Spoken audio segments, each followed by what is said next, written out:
Good morning everyone. Basa na tayo ng Bible. Pang September 15 natin basahin. Tingnan nyo yung schedule nyo dyan. Proverbs chapter 22, 23, and 24. And 2Corinthians chapter 8. Buong chapter 8. Saan ko ba ilalapag ito?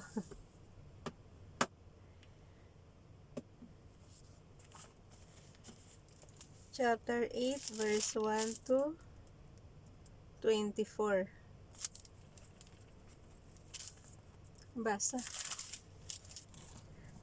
Paul defends the collection, generosity and courage. And now, brothers, we want you to know about the grace that God has given the Macedonia churches. Out of the most severe trial, their overflowing joy and their extreme poverty welled up in rich generosity. For I testify that they gave as much as they were able and even beyond their ability. Entirely on their own, they urgently pleaded with us for the privilege of sharing in this service to the saints, and they did not do as we expected, but they gave themselves first to the Lord and then to us in keeping with God's will. So we urged Titus, since he had earlier made a beginning, to bring also to completion this act of grace on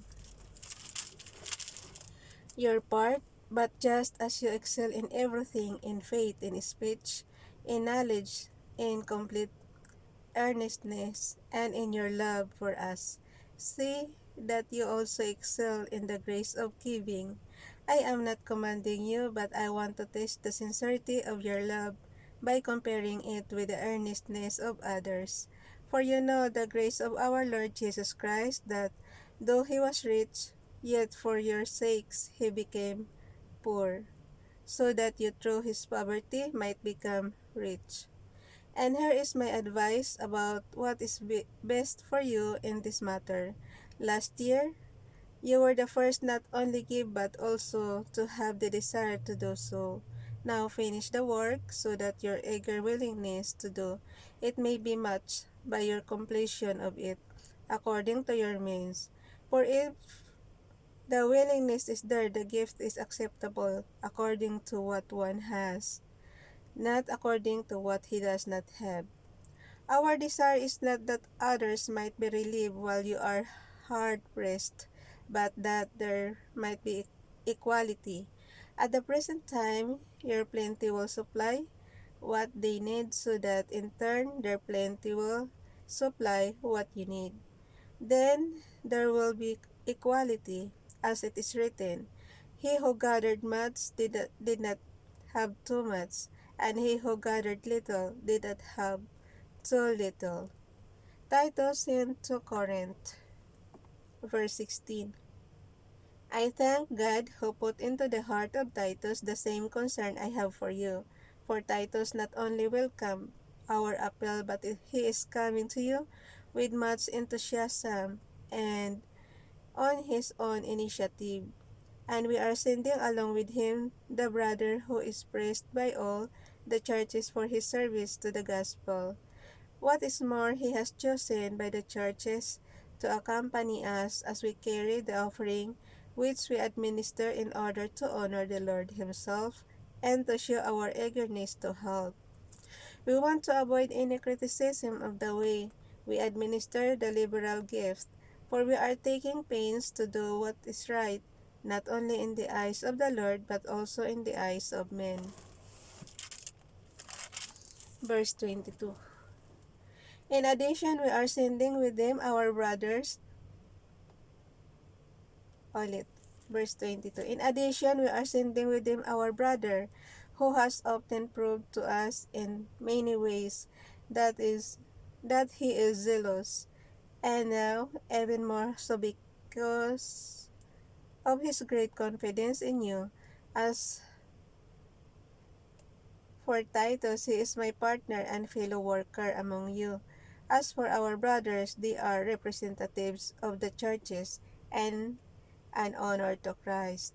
Therefore show this man the proof of your love and the reason for our pride in you, so that the churches can see it. Dito na tayo sa Proverbs chapter 22. Wait lang guys.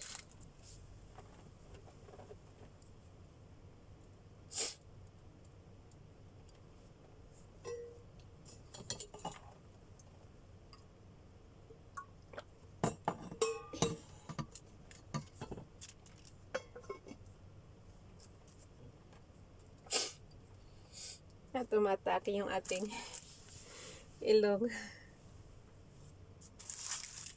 Pagising mo talaga sa umaga, hirap na hirap ka talaga.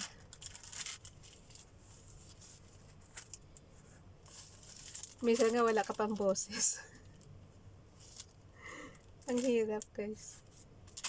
Pero ito lang kasi ang time, mayroon tayong time eh. Bilisan na natin.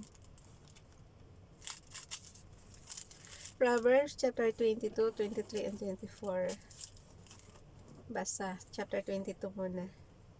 A good name is more desirable than great riches. To be esteemed is better than silver or gold. Rich and poor have this in common: the Lord is the maker of them all. A prudent man sees danger and takes refuge, but the simple keep going and suffer for it. Humility and the fear of the Lord bring wealth and honor and life. Nakalagay sa verse 4 guys, oh. Humility and the fear of the Lord bring wealth and honor and life.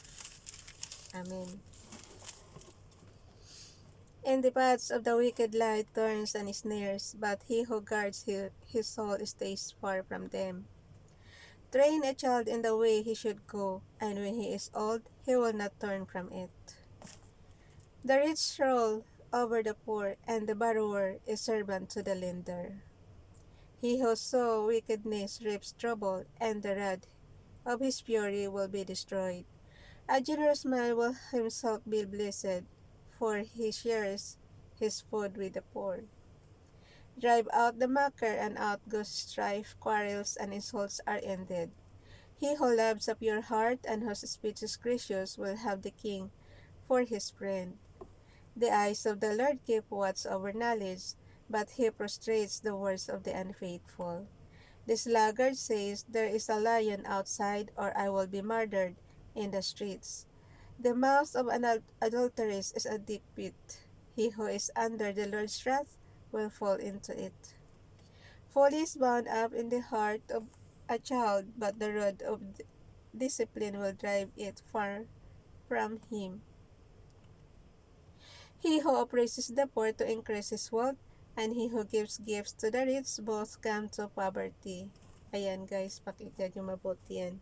Verse 16. He who oppresses the poor to increase his wealth, and he who gives gifts to the rich, both come to poverty. Saying of the wise.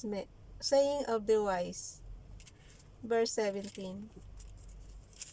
Pay attention and listen to the sayings of the wise. Apply your heart to what I teach, for it is pleasing with you. Keep them in your heart and have all of them ready on your lips, so that your trust may be in the Lord I teach you today, even you.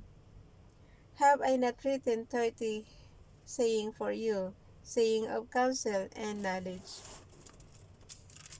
Verse 21. Teaching you true and reliable words so that you can give sound answers to him who sent you. Do not exploit the poor because they are poor, and do not crush the needy in court. Ayan, huwag daw exploit yung may hirap.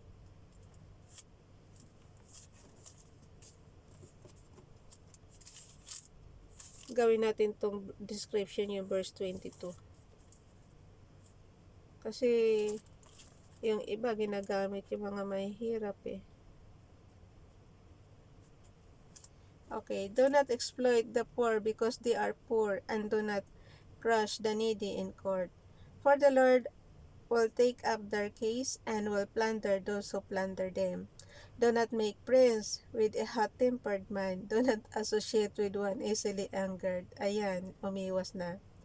Or you may learn his ways and get yourself ensnared.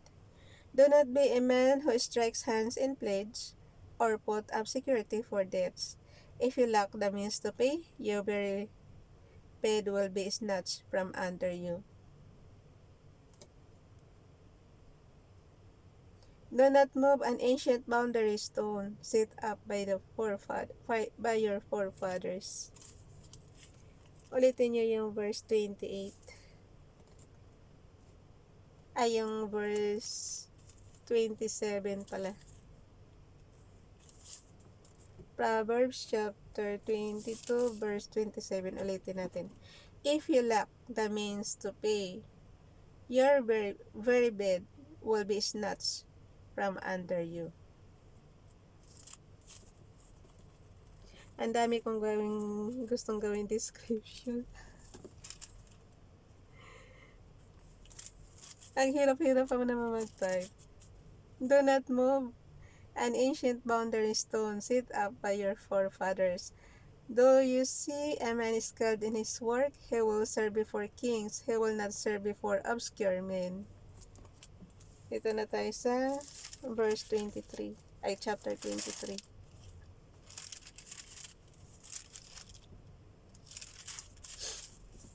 Excuse me.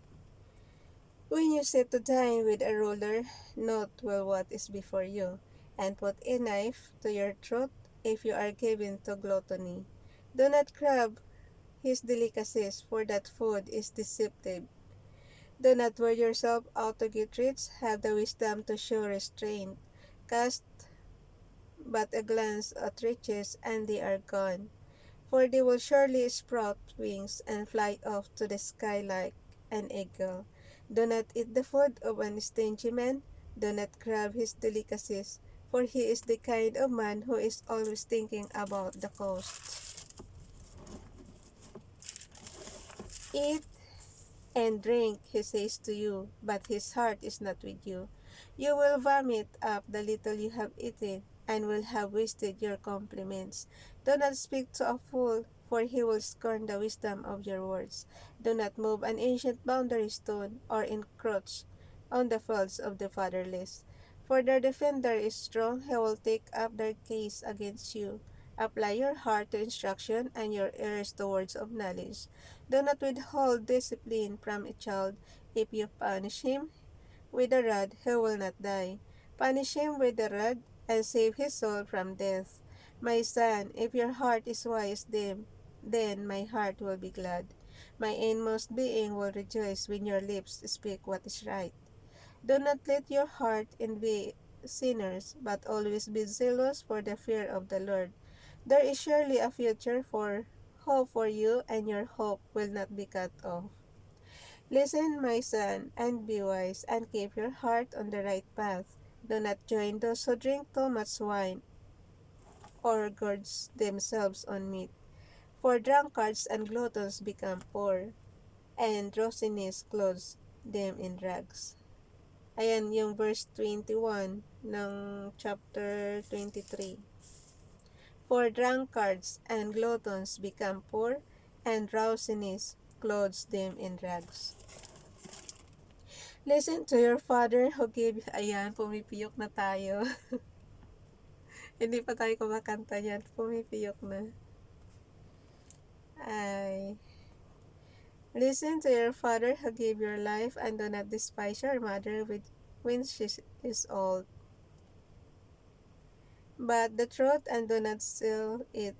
Get wisdom, discipline, and understanding. The father of a righteous man has great joy. He who has a wise son delights in him. May your father and mother be glad. May she who gave you birth rejoice. My son, give me your heart, and let your eyes keep to my ways. For a prostitute is a deep pit, and a wayward wife is a narrow well. Like a bandit, she lies in wait, and multiplies the unfaithful among men. Who has woe? Who has sorrow? Who has strife? Who has complaints? Who has needless voices? Who has bloodshot eyes? Those who linger over wine, who go sample bowls and mix wine. Do not gaze at wine when it is red, when it sparkles in the cup, when it goes down smoothly. In the end, it bites like a snake and poisons like a viper. Your eyes will see strange sights, and your mind imagine confusing things. You will be like one sleeping on the high seas, lying on top of the raging. They hate me, you will say, but I'm not hurt. They beat me, but I don't feel it. When will I wake up so I can find another drink? Chapter 24, verse 1. Do not envy wicked men, do not desire their company, for their hearts plot violence, and their lips talk about making trouble. By wisdom a house is built, and through understanding it is established. Through knowledge its rooms are filled with rare and beautiful treasures.